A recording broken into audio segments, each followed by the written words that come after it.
Hello friends, welcome to quick revision point. My name ही Raksha Shrivastava. Friends, आज हम social studies के इंपॉर्टेंट क्वेश्चन को डिस्कस करेंगे जो कि फ्रेंड एग्जाम के लिए इंपॉर्टेंट है। तो स्टार्ट करते हैं। फर्स्ट क्वेश्चन है, भू राजस्व के कौन से समझौते में राजाओं और तालुकदारों को जमींदारों के रूप में मान्यता दी गई है? तो फर्स्ट है इसमें रैयतवाड़ी समझौता, सेकंड है महलवाड़ी समझौता, थर्ड है स्थायी समझौता, एनडीए पट्टीदारी समझौता। भू राजस्व के जो समझौते होते थे उसमें राजाओं और तालुकदारों को जो जमींदारों के रूप में जो मान्यता दी जाती थी वो दी जाती थी स्थायी समझौते के रूप में। ओके, राइट आंसर जो होगा फ्रेंड उस थर्ड हो जाएगा इसमें। आगे देखेंगे, पृथ्वी द्वारा प्रसारित प्रेषित रेडियो तरंगों को वापस पृथ्वी पर कौन परावर्तित करता है? तो फर्स्ट है इसमें वायुमंडल, सेकंड है मध्य मंडल, थर्ड है समताप मंडल एंड फोर्थ है ताप मंडल। तो पृथ्वी द्वारा प्रसारित रेडियो तरंगों को जो है वापस पृथ्वी पर कौन परावर्तित करता है? तो वो करता है वायुमंडल, वो ताप मंडल। ओके, ताप मंडल के द्वारा जो है रेडियो तरंग वापस पृथ्वी पर परावर्तित होती है। समताप मंडल जो होता है वो ओजोन के लिए और हवाई जहाज उड़ाने के लिए सबसे आदर्श परत मानी जाती है। मध्य मंडल जो होता है, मध्य मंडल में जो होते हैं उल्कापिंड जो होते हैं वो बिखरे होते हैं। ओके, और वायुमंडल जो होता है उसमें रेडियो संचरण के लिए जो होता है वो आवश्यक परत होती है। ओके, तो रेडियो तरंगों को वापस पृथ्वी पर कौन परावर्तित करता है? तो वो करता है तापमंडल। राइट आंसर जो होगा फ्रेंड 4 हो जाएगा इसमें। नेक्स्ट क्वेश्चन देखेंगे, दुनिया की प्राचीनतम चट्टानें निम्न में से कहाँ स्थित हैं? फर्स्ट है पश्चिमी ऑस्ट्रेलिया, सेकंड है दक्षिण अफ्रीका, थर्ड है दक्षिण भारत एंड फोर्थ है हवाई द्वीप। तो दुनिया की प्राचीनतम चट्टानें जो है निम्न में से कहाँ स्थित हैं? वो है पश्चिम ऑस्ट्रेलिया में स्थित हैं। राइट आंसर फर्स्ट हो जाएगा। नेक्स्ट क्वेश्चन देखेंगे, धरातल के निकट पाए जाने वाले खनिजों को साधारणतः खोदकर निकालने की प्रक्रिया को क्या कहते हैं? तो धरातल के नीचे खोदकर साधारणतः निकालने की प्रक्रिया को जो कहते हैं वो कहते हैं उत्खनन। ओके, उत्खनन जो होता है उसमें भूमि को खोद के साधारण जो मिट्टी निकाली जाती है, साधारणतः निकाले जाते हैं, उसे हम उत्खनन कहते हैं। एक होता है उत्खनन भी 2 पार्ट में होते हैं, एक होता है कुपकी खनन, एक होता है विवृत खनन। ओके, कुपकी खनन जो होता है वो अधिक गहराई होता है। जब हम अधिक गहराई में हम भूमि को खोदते हैं तो उसे हम कुपकी खनन कहते हैं, और विवृत खनन जो होता है वो कम गहराई में होता है। ओके, तो ये इंपॉर्टेंट है। तो राइट आंसर जो हो जाएगा फ्रेंड फर्स्ट हो जाएगा, क्योंकि धरातल के निकट जो पाए जाने वाले खनिज होते हैं उन्हें साधारणतः खोद कर निकालने की प्रक्रिया जो होती है उसे हम कहते हैं उत्खनन। ओके, करेक्ट आंसर फर्स्ट हो जाएगा। अब हम बात करेंगे कुछ इम्पॉर्टेंट जिससे कि एग्जाम में क्वेश्चन पूछा जाता है कि बेलल्ला क्या है? तो बेलल्ला जो होता है वो भूस्वामियों को कहा जाता है। ओके, अब पूछा जाता है इसमें उड़वाड़ क्या है? उड़वाड़ जो है वो साधारण हलवाहों को कहा जाता है। ये उड़वाड़ का जो क्वेश्चन है ये यूपीटेट एग्जाम में भी पूछा है, ये काफ़ी एग्जाम में पूछे गए क्वेश्चन है। तो ये पूछता है कि ये क्या है? तो ये साधारण हलवाहा होते हैं। ओके, और भूमिहीन मजदूर जो होते हैं वो दास होते हैं, कैडिसियार होते हैं, अधिमाई होते हैं, और ग्राम भोजक जो होता है वो ग्राम प्रधान होता है। ओके, ग्राम भोजक जो होता है ये ग्राम प्रधान को कहा जाता है। तो इंपॉर्टेंट है कि ग्राम भोजक किसको कहा जाता है? तो ग्राम भोजक ग्राम प्रधान को कहा जाता है। और भूमिहीन मजदूर को क्या कहा जाता है? तो ये जो होते हैं ये कैडिसियार होते हैं और अधिमाई होते हैं। दास, कैडिसियार और अधिमई ये किसको कहा जाता है? तो ये भूमिहीन मजदूरों को कहा जाता है। ओके, और उड़वाड़ जो होता है ये किसको कहा जाता है? तो ये साधारण हलवाहों को कहा जाता है। बेलल्ला जो होता है वो भूस्वामियों को कहा जाता है। ओके, तो इम्पॉर्टेंट है फ्रेंड कि आगे देखते हैं। नेक्स्ट क्वेश्चन क्या है, ऋग्वेद में गंगा और यमुना नदी का बार बार नाम आया है, कितनी बार नाम आया है ऋग्वेद में?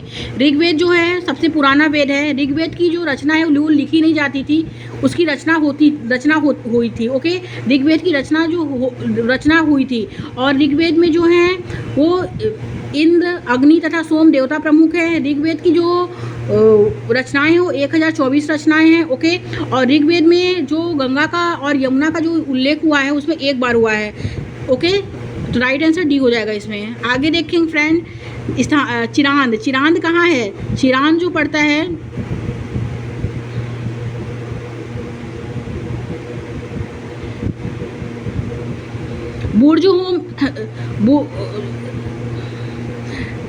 चिरान जो है पड़ता है फ्रेंड वो पड़ता है बिहार में। ओके, ए का जो हो जाएगा बुर्ज होम कश्मीर में है, हालूर जो है वो आंध्र प्रदेश में है, कोल्डिवा जो है उत्तर प्रदेश में है। ओके,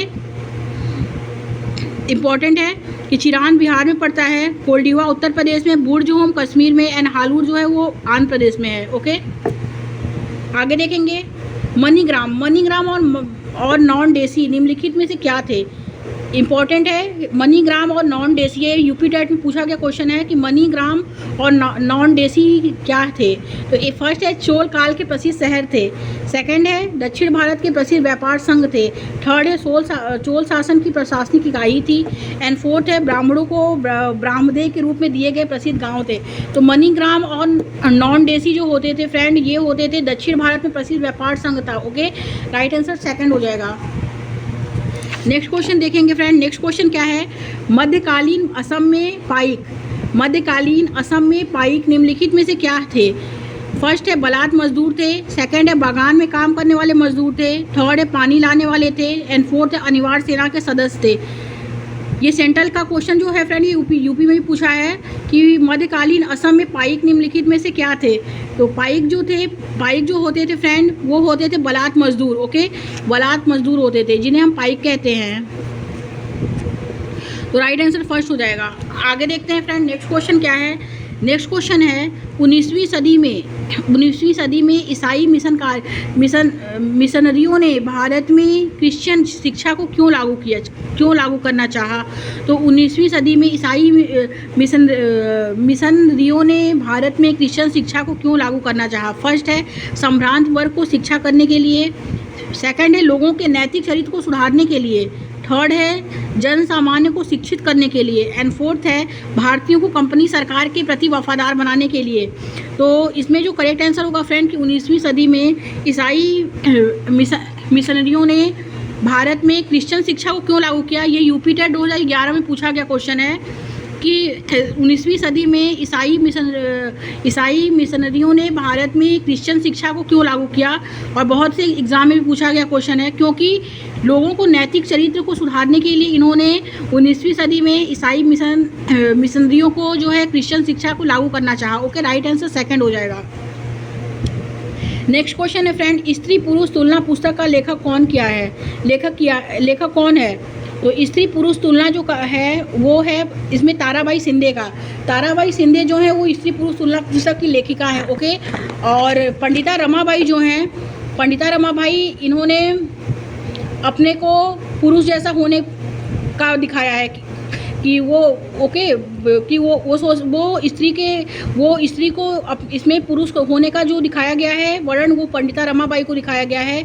और क्योंकि और स्त्री पुरुष पुस्तक तुलना जो के लेखक जो है वो ताराबाई शिंदे हैं।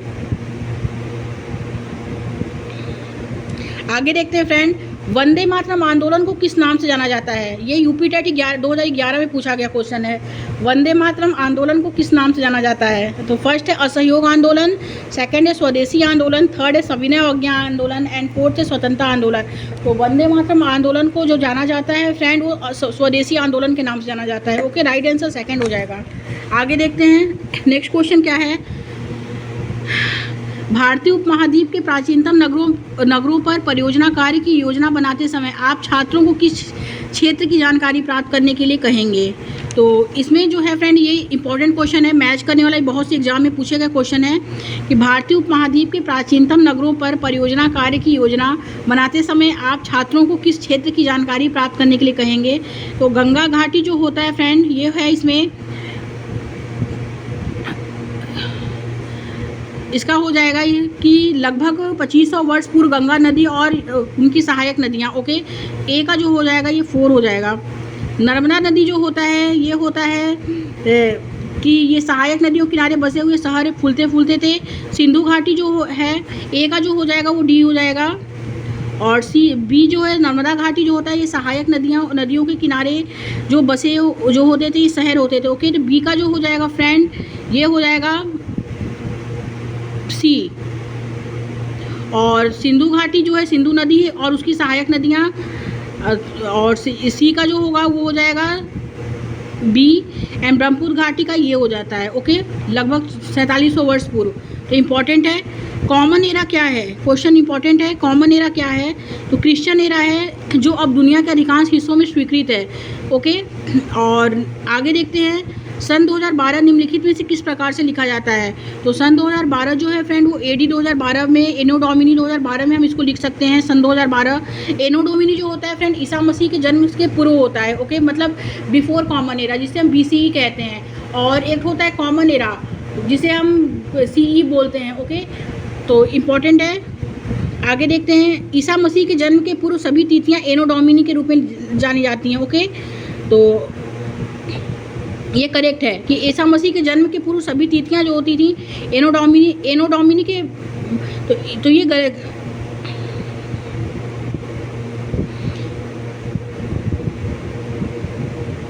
ईसा मसीह के जन्म के पूर्व सभी तिथियां जो होती थी एनो डोमिनी के रूप में जानी जाती थी, गलत है, क्योंकि ईसा मसीह के जन्म की जो सभी तिथियां होती थी वो BC यानी बिफोर कॉमन एरा के रूप में जानी जाती थी। एनो डोमिनी जो होता है वो उसके बाद ईसा मसीह के जन्म के बाद का होता है। ओके, पूर्व नहीं होता, ये गलत है। ईसा मसीह के जन्म से पूर्व, ये गलत, ये भी गलत है, दोनों इसमें रॉन्ग है। आगे देखते हैं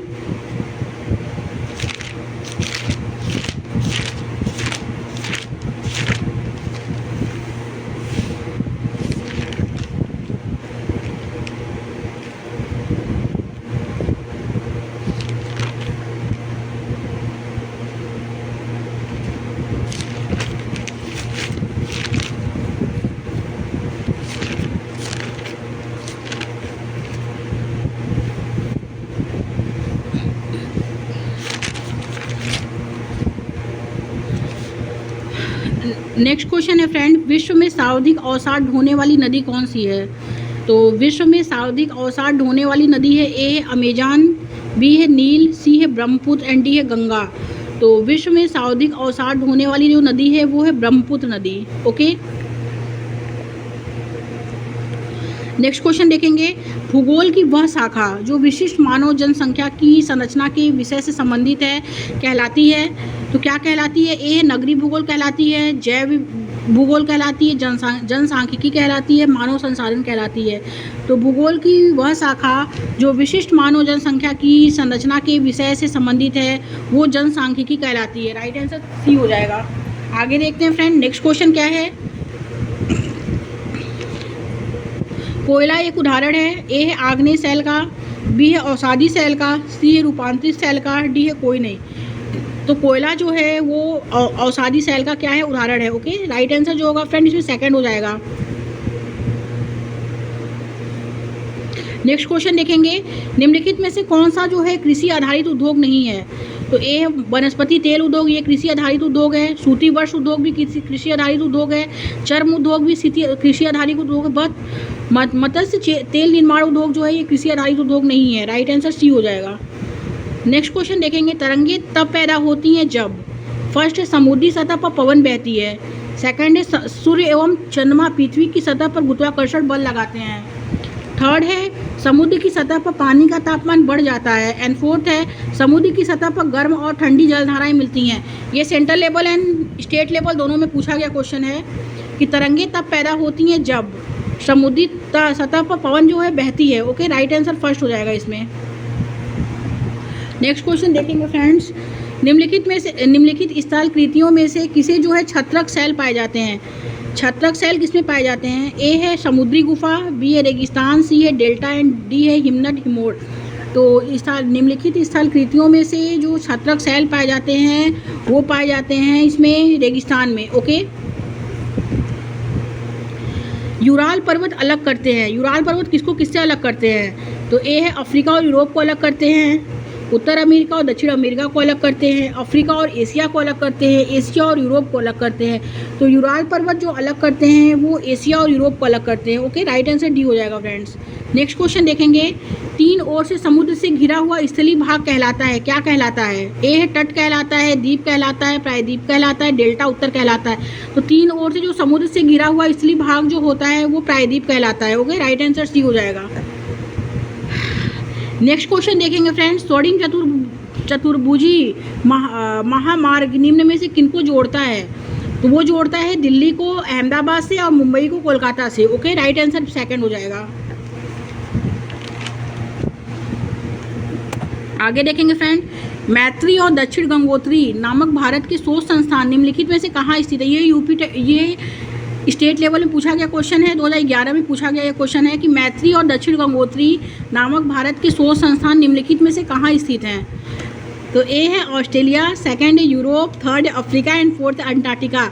तो मैत्री और दक्षिण गंगोत्री नामक शोध संस्थान जो है वो अंटार्कटिका में स्थित हैं। राइट आंसर डी हो जाएगा। नेक्स्ट क्वेश्चन है, देखेंगे। कथन ए कहता है भारत में अधिकतर वर्षा मानसूनी पवनों से होती है। तो बिल्कुल करेक्ट है, भारत में अधिकतर वर्षा जो होती है मानसूनी पवनों से होती है। और भारत जो है उष्णकटिबंध के में अवस्थित है। तो ये भी करेक्ट है कि भारत क्या है, उष्णकटिबंध में अवस्थित है। इसमें दोनों सही है। ओके, दोनों करेक्ट है फ्रेंड। नेक्स्ट क्वेश्चन देखेंगे। फर्स्ट है इसमें कि सूर्य, चंद्रमा और उन सभी वस्तुओं को जो रात में आकाश में चमकते हैं उन्हें ग्रह कहा जाता है। तो ये गलत है। ओके, क्योंकि सूर्य, चंद्रमा और उन सभी वस्तुएं जो रात में आकाश में चमकते हैं उन्हें ग्रह नहीं खगोलीय पिंड कहा जाता है। खगोलीय पिंड होता है। ओके, ये गलत है। और सूर्य एक तारा नहीं है, तो ये भी गलत है। सूर्य क्या है, सूर्य एक तारा है। ओके, ना कि तारा नहीं है। इसमें दोनों गलत है। खगोलीय पिंड क्या होते हैं? खगोलीय पिंड जो होते हैं, खगोलीय पिंड उनकी गति के संबंध में जो होते हैं अध्ययन करने वालों को खगोल शास्त्री कहते हैं। ओके, खगोलीय पिंडों में उनकी गति के संबंध में अध्ययन करने वालों को खगोल शास्त्री कहते हैं। और खगोलीय पिंड जो होते हैं सूर्य, चंद्रमा तथा उन सभी वस्तुओं को जो रात में आकाश में चमकते हैं उन्हें ग्रह नहीं खगोलीय पिंड कहा जाता है। तो इसमें दोनों गलत है। नेक्स्ट क्वेश्चन देखेंगे। नेक्स्ट क्वेश्चन है फ्रेंड, जिन आकाशीय पिंडों की अपनी उष्मा और प्रकाश होता है उन्हें तारा कहते हैं। तो बिल्कुल करेक्ट है कि जिन आकाशीय पिंडों को अपनी उष्मा और प्रकाश होता है उन्हें तारा कहते हैं। और वे गैसों से बने होते हैं। तो ये भी करेक्ट है। ओके, तो इसमें दोनों राइट है। आगे देखते हैं फ्रेंड। नेक्स्ट क्वेश्चन क्या है, तारों की विभिन्न आकृति द्वारा गठित अलग अलग समूहों को मिल्की वे कहा जाता है। सेकंड है सप्तऋषि।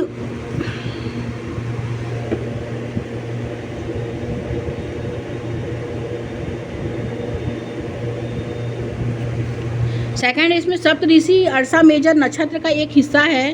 थर्ड है इसमें ध्रुव तारा हमेशा आकाश में ही स्थित रहता है। तो इसमें करेक्ट आंसर जो होगा फ्रेंड कि तारों के विभिन्न आकृति द्वारा गठित अलग अलग समूहों को मिल्की वे कहा जाता है। तो ये गलत है। ओके, सप्तऋषि अर्सा मेजर जो है नक्षत्र का एक हिस्सा है। तो ये करेक्ट है। और ध्रुव तारा हमेशा आकाश में ही स्थित रहता है, एक ही आकाश में स्थित रहता है। तो ये भी करेक्ट है। ओके, देखते हैं कुछ इंपॉर्टेंट। सप्तऋषि जो होता है फ्रेंड, सप्तऋषि क्या होता है? सप्तऋषि तारामंडल जो होता है वो 7 सितारों का समूह होता है। ओके, जिसे हम अर्सा मेजर या बिग बियर के या नक्षत्र मंडल का हिस्सा वो जो है वो है। सप्तऋषि जो है 7 तारों का एक समूह है जो अर्सा मेजर या बिग बियर नक्षत्र मंडल का एक हिस्सा बनाता है। ओके, तो ये इंपॉर्टेंट है। ये क्वेश्चन पूछा भी गया है बहुत सी एग्जाम में कि बिग बियर क्या है। बिग बियर जो है वो नक्षत्र मंडल का एक हिस्सा है। ओके, बिग बियर क्या है? बिग बियर जो है वो नक्षत्र मंडल का एक हिस्सा है। और अर्सा मेजर क्या है? अर्सा मेजर भी एक नक्षत्र मंडल का हिस्सा है। और ये 7 तारों का समूह जो है जो अर्सा मेजर या बिग बियर नक्षत्र मंडल का एक हिस्सा है। ओके, और उत्तरी तारा उत्तर दिशा बताता है सप्तऋषि तारामंडल। ओके, और इसे ध्रुव तारा भी कहा जाता है। सप्तऋषि तारा को ध्रुव तारा भी कहा जाता है। इंपॉर्टेंट है, क्वेश्चन पूछता है कि सप्तऋषि तारा को कौन सा तारा कहा जाता है? तो उसे ध्रुव तारा भी कहा जाता है। ओके, और ये जो तारा होता है ये आकाश में एक ही स्थिति में रहता है और सप्तऋषि की मदद से ध्रुव तारे की स्थिति का पता लगा सकते हैं आप। ओके, तो इम्पॉर्टेंट है। फिर क्वेश्चन पूछा है एग्जाम में कि तारों के विभिन्न आकृति द्वारा गठित अलग अलग समूहों को मिल्की वे कहा जाता है। तो ये गलत है कि तारों के विभिन्न आकृति द्वारा गठित अलग अलग समूहों को मिल्की वे कहा जाता है। तो ये गलत है। और सेकंड क्या है कि सप्तऋषि उर्सा मेजर नक्षत्र का एक हिस्सा है। तो बिल्कुल करेक्ट है कि सप्तऋषि तारामंडल क्या है? नक्षत्र मंडल का एक हिस्सा है जो अर्सा मेजर और बिग बियर बनाता है। ओके, तो ये राइट है। और थर्ड क्या है? ध्रुव तारा हमेशा आकाश में एक ही स्थिति में रहता है। तो ये भी करेक्ट है कि ध्रुव तारा जो है आकाश में हमेशा एक ही स्थिति में रहता है। और सप्तऋषि तारामंडल सप्तऋषि की मदद या सप्तऋषि तारामंडल की मदद से हम ध्रुव तारे की क्या करते हैं? स्थिति लगा सकते हैं। ओके, तो इसमें दोनों राइट है फ्रेंड। दूसरा और तीसरा इसमें दोनों करेक्ट है। करेक्ट आंसर जो होगा बी हो जाएगा। आगे देखते हैं। अब कुछ इंपॉर्टेंट है फ्रेंड, असर्शन एंड रीजन के क्वेश्चन है कि ग्रह शब्द जो है वो लैटिन ग्रह शब्द ग्रीक शब्द प्लानेटाई से आया है जिसका अर्थ है घूमना। ओके, तो ये क्या, ये गलत है। और ग्रह शब्द जो है, सॉरी, ग्रह शब्द ग्रीक शब्द प्लानेटाई से आया है जिसका अर्थ है घूमना। हाँ, बिल्कुल करेक्ट है ये। और बृहस्पति, शनि और वरुण के चारों ओर छल्ले हैं, तो ये भी करेक्ट है। ओके, कि Brihaspati, Shani and Arun, Uranus and Neptune, तो ये चारों ओर इसके छल्ले हैं, तो ये भी करेक्ट है। तो इसमें दोनों राइट है। राइट आंसर सी हो जाएगा। नेक्स्ट क्वेश्चन देखेंगे, निम्नलिखित पर विचार करना है। फर्स्ट है सूर्य, सेकंड है 8 ग्रह, थर्ड है उपग्रह, फोर्थ है क्षुद्र ग्रह, फिफ्थ है उल्का पिंड। तो ये क्या है, ये सब सारे जो हैं इसमें, ये सूर्य है हमारी पृथ्वी में, आकाश सूर्य, फिर 8 ग्रह है, फिर उपग्रह है हमारे सौर, फिर क्षुद्र ग्रह, उल्का पिंड, इसमें सभी जो है सही है। तो राइट आंसर जो होगा डी हो जाएगा। सूर्य जो होता है फ्रेंड सबसे बड़ा और चंद्रमा का सबसे छोटा ग्रह होता है। ओके, सूर्य सबसे बड़ा और चंद्रमा का सबसे छोटा है। और बुध, मंगल, शुक्र और पृथ्वी ये जो होते हैं ये समानु लंबाई वाले होते हैं। और नेपच्यून, यूरेनस, शनि तथा बृहस्पति से शनि जो होते हैं, नेपच्यून, यूरेनस, शनि तथा जुपिटर पहले के 4 ग्रहों से लंबे लेकिन सूर्य से छोटे होते हैं। ओके, तो कि सूर्य सबसे बड़ा और चंद्रमा का सबसे छोटा ग्रह है। ओके, और बुध ग्रह को छोटा ग्रह कहते हैं, मंगल ग्रह को लाल ग्रह कहते हैं, शुक्र ग्रह को जुड़वा ग्रह कहते हैं, और पृथ्वी जो है वो इसको नीला ग्रह कहते हैं। और ये समानु लंबाई वाले हैं, तो ये सही है। और नेपच्यून, यूरेनस, शनि तथा बृहस्पति ये जो हैं ये इनके चारों ओर छल्ले पाए जाते हैं। ओके, और ये जो होते हैं ये कौन से गैस होती है, नेपच्यून, यूरेनस, शनि तथा बृहस्पति सबसे बड़ा ग्रह है। ओके, और नेपच्यून जो है वो हरा ग्रह कहा जाता है। यूरेनस, शनि तथा बृहस्पति पहले के 4 ग्रहों से लंबे लेकिन सूर्य से छोटे ग्रह हैं। ओके, तो इम्पोर्टेंट है ये। नेक्स्ट क्वेश्चन देखेंगे फ्रेंड, सूर्य पृथ्वी से लगभग 150 मिलियन किलोमीटर दूर है। और अगला है कि गैसें जो होती हैं सौर मंडल के लिए ऊष्मा और प्रकाश का अंतिम स्रोत हैं। तो ये तो करेक्ट है कि सूर्य पृथ्वी से लगभग 150 मिलियन किलोमीटर दूर है। स्टेट लेवल के एग्ज़ाम में आया था कि सूर्य पृथ्वी से 15 करोड़ मिलियन जो है सूर्य पृथ्वी से लगभग फिल इन दी ब्लैंक्स दिया था, किलोमीटर दूर दिया था, तो उसमें दिया था 15 करोड़ मिलियन किलोमीटर दूर। तो ये भी करेक्ट है, 150 मिलियन किलोमीटर या 15 करोड़ मिलियन ये एक ही है। ओके, तो ये करेक्ट है। ओके, कि सूर्य पृथ्वी से लगभग 150 मिलियन किलोमीटर दूर है, तो ये राइट है। गैसें जो हैं सौर मंडल के लिए ऊष्मा और प्रकाश का अंतिम स्रोत है, तो गैसें नहीं है, सूर्य जो है सौर मंडल के लिए ऊष्मा और प्रकाश का अंतिम स्रोत है, तो ये गलत है, दूसरा वाला गलत है। तो इसमें करेक्ट आंसर बस फर्स्ट हो जाएगा। सूर्य के संदर्भ में कौन सा कथन सही है? हाँ, सौर मंडल के संदर्भ में जो कौन सा कथन सही है, हमारे सौर मंडल में सूर्य, 8 ग्रह, उपग्रह, क्षुद्र ग्रह, उल्का पिंड, सौर परिवार आते हैं। ओके, आगे देखते हैं फ्रेंड, नेक्स्ट क्वेश्चन क्या है। नेक्स्ट क्वेश्चन है कि सौर मंडल के सभी 8 ग्रह परिक्रमा पथ पर सूर्य के चारों ओर घूमते हैं। बिल्कुल करेक्ट है। सौर मंडल के 8 ग्रह जो हैं उसमें जैसे सूर्य है, 8 ग्रह हैं, उपग्रह हैं, क्षुद्र ग्रह हैं, उल्का पिंड है, सौर परिवार है। ओके, ये जो हैं ये परिक्रमा पथ के पर सूर्य के चारों ओर घूमते हैं, तो ये बिल्कुल करेक्ट है कि। और सेकंड है कि बुध को अपनी कक्षा में एक चक्कर लगाने में केवल 88 दिन लगते हैं, ये भी करेक्ट है कि बुध को अपनी कक्षा में एक चक्कर लगाने में 88 दिन लगते हैं। और बुध जो है वो सबसे छोटा ग्रह है मरकरी। ओके, और थर्ड क्या है कि हाल ही में अगस्त 2014 तक प्लूटो को एक ग्रह के रूप में बदल दिया गया। तो 2014 में नहीं, 2016 में प्लूटो को एक ग्रह के रूप में बदल दिया गया, उसे बौना ग्रह जो है घोषित किया गया 2006 में। तो इम्पॉर्टेंट है, ये स्टेट लेवल में भी क्वेश्चन पूछा है कि प्लूटो को किस सन में बौना ग्रह में बदल दिया गया है, तो 2006 में बदला है। ओके, 2014 ये गलत है, तो पहला दूसरा इसमें दोनों राइट है। तो राइट आंसर जो होगा फ्रेंड ए हो जाएगा। सौर मंडल में 8 ग्रह हैं। ओके, जिसमें सूर्य है, 8 ग्रह हैं, उपग्रह हैं, क्षुद्र ग्रह है, उल्का पिंड है और परिवार है। और बुध को अपनी कक्षा में एक चक्कर लगाने में जो है 88 दिन लगते हैं, ये करेक्ट है। और बुध जो है यानी मरकरी सबसे छोटा ग्रह है। और हाल ही में अगस्त 2014 तक प्लूटो को एक ग्रह के रूप में बदल दिया गया। तो प्लूटो को 2014 नहीं 2006 में बौना ग्रह के रूप में बदल दिया गया। ओके, तो पहला दूसरा इसमें राइट हो जाएगा। आगे देखते हैं फ्रेंड, देखिए क्वेश्चन पूछ दिया है, ये पूछा गया क्वेश्चन है, 2011 में पूछा गया क्वेश्चन है। बिग बियर एक उदाहरण है, किसका उदाहरण है? आकाश गंगा का, नक्षत्र मंडल का, तारा का, गैलेक्सी का।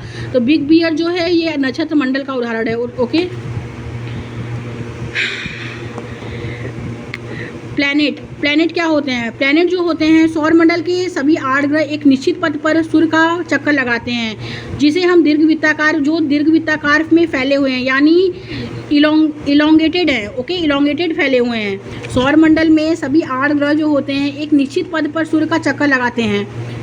और ये 8 ग्रह कौन कौन से हैं? तो ये 8 ग्रह हैं: सूर्य, 8 ग्रह, उपग्रह, क्षुद्रग्रह, उल्कापिंड, सौर परिवार। और 8 ग्रह जो हैं बुध, अरुण, वरुण, ये सब जो जितने भी ग्रह हैं वो क्या हैं? वो सूर्य का चक्कर लगाते हैं और ये दीर्घवृत्ताकार में फैले हुए हैं, यानी इलोंगेटेड हैं। ओके, और दे आर कॉल्ड ऑर्बिट। ये कक्षा कहलाते हैं, यानी ऑर्बिट कहलाते हैं, मतलब ऑर्बिट मीन्स कक्षा कहलाते हैं।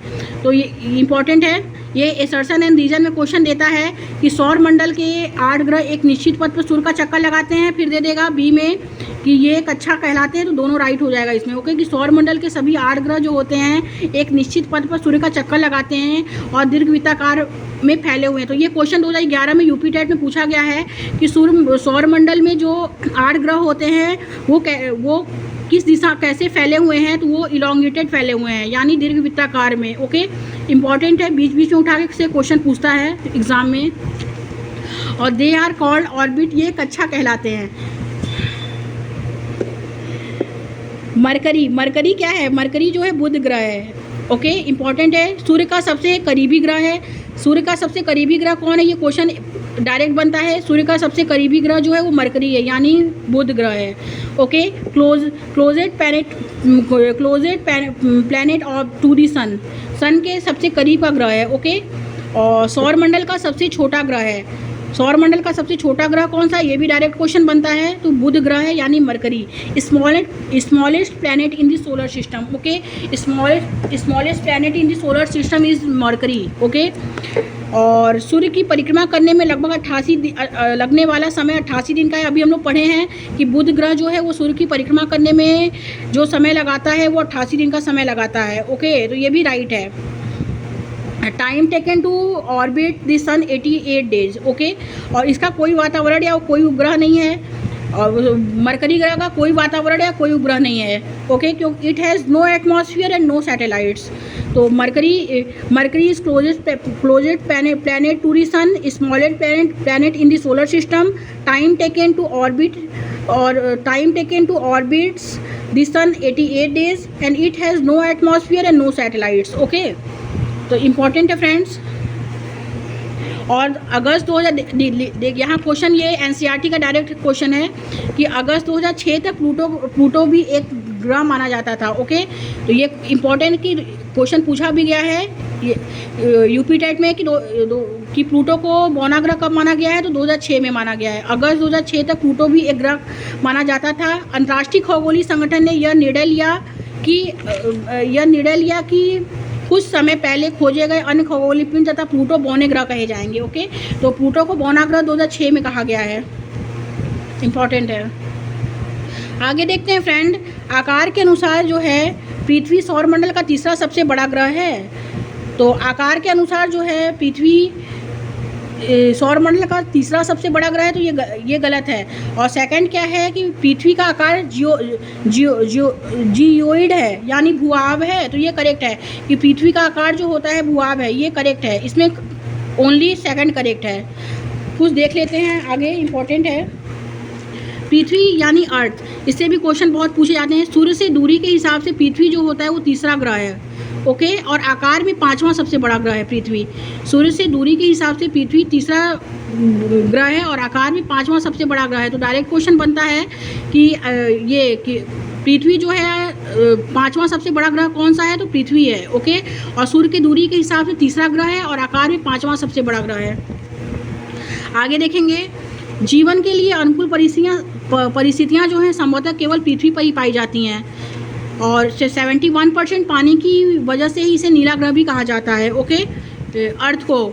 और यह ध्रुवों के पास थोड़ी चपटी होती है और बीच में उभार है, यही कारण है कि इसके आकार को भूआब कहा गया है। क्यों इसको भूआब कहा गया है? अभी एसर्सन एंड रीजन के क्वेश्चन में पूछा गया था कि यह जियोइड है यानी भूआब है, इसे कहा जाता है। तो यस इसलिए कहा जाता है क्योंकि यह ध्रुवों के पास थोड़ी चपटी है, ओके, और बीच में उभार है इसके, यही कारण है कि इसके आकार को भूआब कहा जाता है कि ये ध्रुवों के पास थोड़ी चपटी है और बीच में इसके उभार है। और भूआब का अर्थ जो होता है पृथ्वी का आकार होता है। तो ये यूपी टेट में क्वेश्चन पूछा गया है कि भूआब का अर्थ क्या है। तो भूआब का अर्थ जो होता है वो पृथ्वी के आकार से है, ओके, इम्पॉर्टेंट है। और पृथ्वी को नीला ग्रह भी कहा जाता है और अंतरिक्ष से देखने पर पृथ्वी नीले रंग की दिखाई पड़ती है क्योंकि इसकी 2/3 सतह पानी से ढकी हुई है। तो पृथ्वी की कितनी तिहाई सतह जो है पानी से ढकी हुई है? तो 2/3 सतह जो है वो पानी से ढकी हुई है। और सूर्य की परिक्रमा करने में लगने वाला जो समय है वो 365 दिन है। पृथ्वी सूर्य की परिक्रमा करने में कितना समय लेती है? तो वो 365 दिन लेती है। और अपने अक्ष पर घूर्णन का कितना उसका समय है? तो वो 1 दिन है, ओके। तो इम्पॉर्टेंट है फ्रेंड्स। Thank you friends.